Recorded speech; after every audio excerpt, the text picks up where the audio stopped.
A lesson in pain and suffering today, though I was the pupil rather than Suzanne. A lessening of her suffering as she graduates from primary bale to secondary scrapes and grazes, only serving to heap greater psychic pain on me as I am held back and made to repeat the past semester of torment.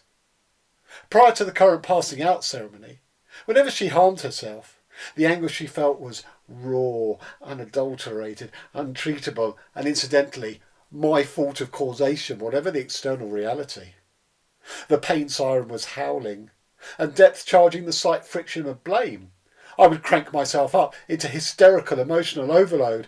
She'll bleed to death. She needs stitching. Get a compress on it till I can get her to the hospital. Call 999. Curse 666. Will someone not deliver us from this catastrophe? Well, no longer. Now she knows to wash down the wound, even as she waves away my wringing hands. Then to toddle off and get a plaster. How to adroitly work the adhesive protective paper off and line up the lint over the gash. The trickling blood does not faze her, for she is all cool application. Yet she is not detached, for she constantly explores the clotting process, dragging me to the World Wide Web in order to trace every interlocking ply of the coagulate weave.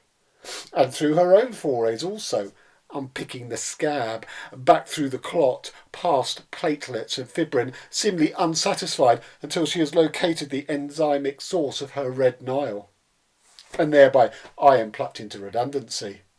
Standing alone from me, she now looks to herself and her own body.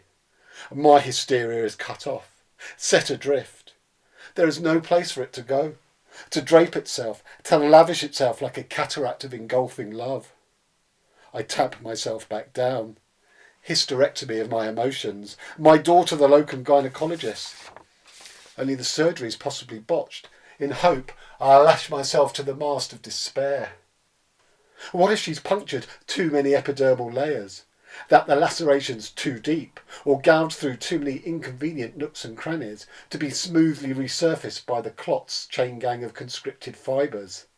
There they would be, backed up at the lip of an untraversable hollow, chafing at the bit, angry red in hue, tendrils extended over the gorge in vain, grappling for a hook beyond with which to establish purchase.